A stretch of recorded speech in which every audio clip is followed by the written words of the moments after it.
જય હિન્દ, જય ભારત, નમસ્કાર. પીએનજી ન્યૂઝમાં આપનું સ્વાગત છે. રિપોર્ટર બિપિન પરમાર. અહીંયા તમે જોઈ રહ્યા છો કે જુહાપુરાની અંદર જે એક બાળક છેલ્લા એક અઠવાડિયાથી તણાઈ ગયો છે, તેની કોઈ ડેડ બોડી પણ મળતી નથી.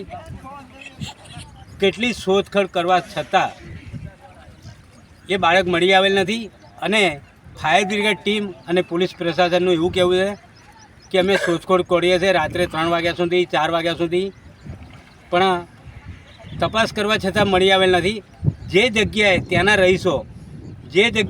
રહીશો બતાવી રહ્યા હતા કે આ જગ્યાએ બાળક હોઈ શકે, તમે જોઈ રહ્યા છો ત્યાં અહીંના સ્થાનિક તરવૈયા જે તમારી નજર સામે જોઈ રહ્યા છો તમે, એ તરવૈયા ત્યાં સુધી જઈ શકે છે, તો ફાયર બ્રિગેડની ટીમ ત્યાં કેમ ના જઈ શકે?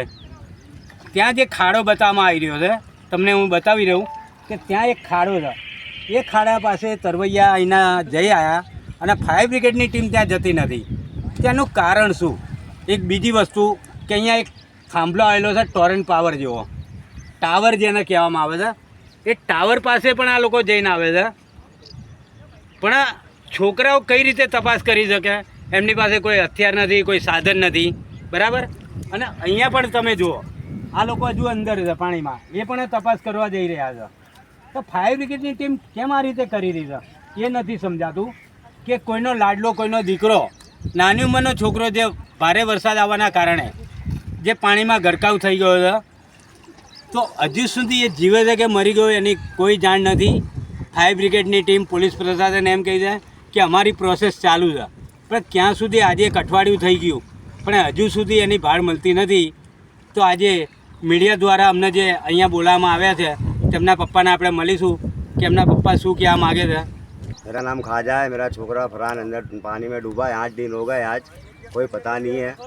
वो कल फायर ब्रिगेड आई थी, कल उनको जब आने का बोला, उन्होंने वहाँ ढूंढा. हमको वहाँ यहाँ खड्डे का बोला कि हमको ऐसा जरा है दिल में कि यहाँ छोकरा खड्डे में है, तो उन्होंने ना बोला कि यहाँ जा नहीं सकते, कि पानी का भाव ज़्यादा है तो यहाँ जा नहीं सकते. तो फिर फायर ब्रिगेड ने ऐसा बोला जाने के टाइम पे कि अब ऐसा डायरेक्ट कॉल मत करना. जैसे तुमको डेड बॉडी दिखती है, तुमको डेड बॉडी दिखती है तो हमको पुलिस को जान करो. अभी पुलिस हमको जान करेगी तो हम तुरंत आ जाएंगे. तो अभी जो ये तरवैये जो ढूंढ रहे हैं, ये कौन लोग हैं? ये हमारे चाली के देखो 2 छोकरे तीर रहे, छोटे छोटे देखो, ये सब ढूंढने निकले हैं. ये सब ढूंढ रहे हैं. पुलिस साहब बोलती है कि तुम भी ट्राई करो, जैसे तुमको डेड बॉडी मिलती है तो हमको तुम जान करो, हमको मिलेगी तो हम जान करेंगे. देखो ये मिलने के छोकरे सब छोटे छोटे तीर का ढूंढ रहे हैं छोकरे को, भाई कोई पता ही नहीं चल रहा है. ये सब चाली के छोकरे हैं. उन्होंने ढूंढा, छिल्ला हमने उसको इसी बात का वो ऐसा बोला कि खड्डे में तुम जाओ, तो बोला कि हम खड्डे में तो जाएंगे, बाकी इसकी जिम्मेदारी कौन लेगा? अगर कोई इसको हो गया तो फायर ब्रिगेड वाले हो गया तो फायर ब्रिगेड वालों को जो हो गया, इसकी जिम्मेदारी कौन लेगा? बोले पानी बहता पानी है, खड्डे में ऐसा ढूंढना बहुत मुश्किल है.